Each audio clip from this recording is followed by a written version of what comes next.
bahwa baik suntik KB ataupun pil KB ini pada hewan kesayangan sudah terkonfirmasi akan memicu adanya piometra. Jadi piometra adalah radang bernanah di saluran reproduksi terutama di rahim. Akumulasi nanah ini bisa bersifat sistemik dan bisa menyebabkan kematian. Sehingga di dalam dunia kedokteran hewan tidak diperbolehkan baik dengan secara injeksi ataupun diberi pil KB, karena ini akan memberikan dampak yang negatif, bahkan kematian pada hewan kesayangan kita. Respon yang muncul dengan zat aktif yang sama antara manusia dengan hewan kesayangan ternyata berbeda.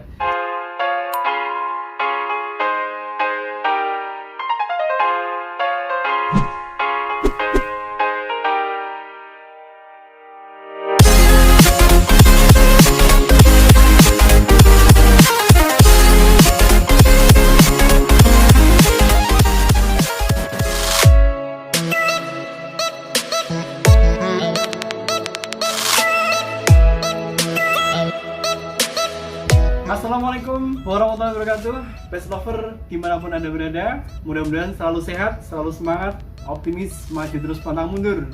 Situasi di mana memang terjadi ledakan populasi baik anjing ataupun kucing ini menjadi salah satu ancaman, karena ada beberapa jenis penyakit yang bisa menular dari anjing ataupun kucing kepada manusia.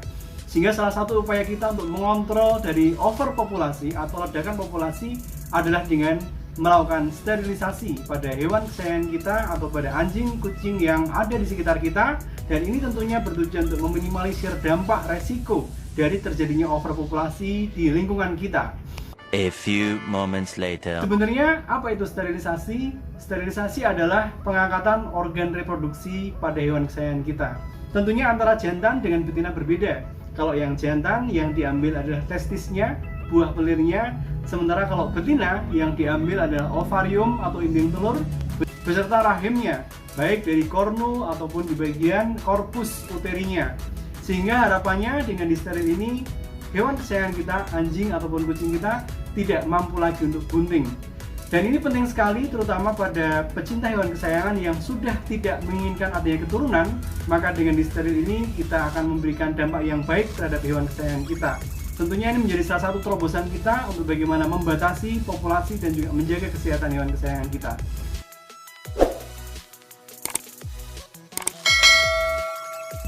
Lalu apa manfaat ketika kita melakukan steril pada hewan kesayangan kita? Yang pertama adalah menghindarkan hewan kesayangan kita terjangkit oleh adanya beberapa jenis kanker. Kalau pada hewan jantan, kanker prostat, kanker testis, atau kanker buah pelir bisa kita hindarkan dengan kita melakukan steril. Sementara pada betina, tidak cuma sekedar kanker pada serviks, kanker leher rahim, ataupun kanker pada indung telur, dengan steril juga bisa meminimalisir kejadian kanker payudara. Karena secara hormonal antara kelenjar susu yang ada di dalam payudara kucing ataupun anjing ini berkorelasi dengan organ reproduksi yang dampaknya akan memberikan efek di mana terjadi muncul kejadian-kejadian kanker pada usia-usia di atas 5 tahun biasanya. Kemudian manfaat yang kedua adalah meminimalisir agar hewan kesayangan kita tidak berkeliaran, terutama yang jantan. Karena pada saat ada betina birahi, ada betina yang sedang estrus, maka betina birahi ini menghasilkan apa yang kita sebut sebagai feromon. Dan feromon itulah yang menyebabkan daya tarik dari hewan pejantan kita akan mencari kemanapun betina itu sedang birahi. Dan informasi beberapa literatur, feromon yang dihasilkan oleh hewan betina ini bisa tersium oleh hewan jantan bahkan radius 1-2 km. Jadi bisa dibayangkan ketika kita mempunyai pejantan yang belum disteril, kandungan hormon testosteronnya tinggi, maka ini akan selalu gelisah untuk mencari betina karena dia mencium aroma feromon dari betina birahi. Sehingga keuntungannya ketika hewan jantan kita sudah sterilisasi, maka sensasi atau libido dia, ketertarikan dia terhadap feromon dari betina bunting itu bisa diminimalisir. Sehingga hewan jantan kita, baik kucing ataupun anjing, tidak berkeliaran kemana-mana. Keuntungan yang lain terkait dengan hormonal, ketika pejantan ini sudah disteril, maka insting untuk memperebutkan betina birahi bisa kita tekan. Kita sering mendengar bagaimana ketika ada pejantan sedang berebut dengan betina yang sedang birahi, maka sering terjadi perkelahian, sering terjadi pertengkaran di antara pejantan satu dengan pejantan yang lain, di antara satu kucing jantan dengan kucing yang lain, antara anjing jantan satu dengan anjing jantan yang lain, hanya memperebutkan betina yang sedang birahi.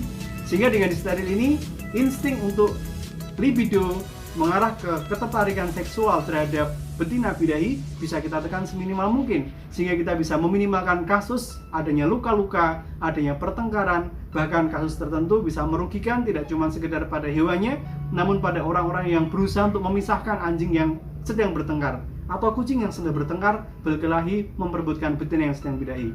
Kemudian manfaat yang ketiga yang tidak kalah penting lagi adalah bagaimana kita menjaga agar kondisi secara psikologis baik betina ataupun jantan kita lebih stabil.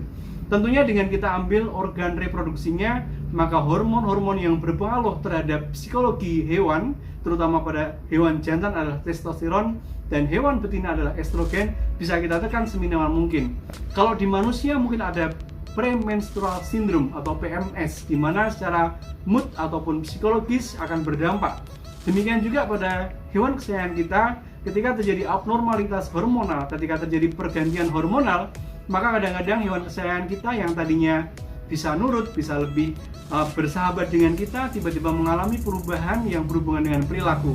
Tentunya dengan kita steril, maka pengaruh dari hormonal bisa kita tekan, sehingga hewan kesayangan kita tidak terganggu oleh adanya perubahan hormonal. Nice. Kemudian yang tidak kalah penting lagi, dengan disteril kita bisa meminimalisir kejadian-kejadian penyakit-penyakit yang menular dari hewan kesayangan ke manusia karena terjadinya overpopulasi. Di Jakarta, di Bekasi, bahkan di beberapa kota besar lainnya selalu diadakan program oleh dinas setempat terkait dengan steril gratis, di mana steril ini disponsori oleh pihak dinas dan tentunya upayanya adalah tujuan di balik itu semua adalah untuk mengontrol populasi agar tidak terjadi overpopulasi dalam suatu wilayah tertentu. Karena dampak yang amat sangat berhubungan dengan kesehatan manusia adalah ketika terjadi overpopulasi dan kebetulan terjadi outbreak suatu penyakit yang zoonosis, maka kondisinya akan lebih susah untuk dikontrol dibandingkan ketika populasi kucing ataupun anjing kesayangan kita, anjing-anjing di sekitar kita bisa kita kontrol populasinya. Sehingga dengan dikontrol populasinya, sewaktu-waktu ada wabah, ada outbreak suatu penyakit tertentu, pengendalian terjadinya outbreak atau wabah itu bisa lebih dikendalikan. Sehingga untuk para pecinta hewan kesayangan, mari sama-sama kita optimalkan agar program steril baik yang diadakan oleh dinas ataupun yang dilakukan secara mandiri menjadi salah satu upaya kita. Selain untuk memberikan efek yang baik terhadap hewan kesayangan kita, kenyamanan, ketenangan, dan lifespan hidupnya lebih panjang, hewan kesayangan kita tentunya juga akan terhindar dari penyakit-penyakit yang berhubungan dengan organ reproduksi. Manfaat yang keempat adalah terkait dengan adanya potensi-potensi yang berhubungan dengan infeksi pada saluran-saluran reproduksi. Ketika sudah disteril, maka pada saat sudah mengalami penurunan hormonal, tidak berdampak terhadap aktivitas seksual dari hewan kesayangan kita, dengan sendirinya penyakit-penyakit yang berhubungan dengan organ reproduksi bisa kita tekan seminimal mungkin. Lalu bagaimana ketika ada beberapa program yang dilakukan sebagaimana manusia yang melakukan suntik KB ataupun pemberian pil KB, perlu kita jelaskan lebih rinci bahwa baik suntik KB ataupun pil KB ini pada hewan kesayangan sudah terkonfirmasi akan memicu adanya piometra. Jadi piometra adalah radang bernanah di saluran reproduksi terutama di rahim. Akumulasi nanah ini bisa bersifat sistemik dan bisa menyebabkan kematian. Sehingga di dalam dunia kedokteran hewan tidak diperbolehkan baik dengan secara injeksi ataupun diberi pil KB, karena ini akan memberikan dampak yang negatif bahkan kematian pada hewan kesayangan kita. Respon yang muncul dengan zat aktif yang sama antara manusia dengan hewan kesayangan ternyata berbeda, sehingga tidak boleh lagi melakukan injeksi baik itu yang kandungannya progesteron ataupun yang bentuknya pil yang diberikan secara peroral. Ini sudah dilarang dan merupakan kategori malpraktek, sehingga kita tidak diperbolehkan lagi melakukan upaya dengan suntik KB ataupun dengan pil KB. Upaya yang terbaik adalah dengan disteril, dengan diangkat organ reproduksinya, dengan diangkat organ reproduksi tersebut akan berdampak terhadap bagaimana kelangsungan dalam keseharian hewan kesayangan kita, sehingga lebih nyaman, lebih menyehatkan dengan lifespan yang panjang. Terima kasih. Assalamualaikum warahmatullahi wabarakatuh.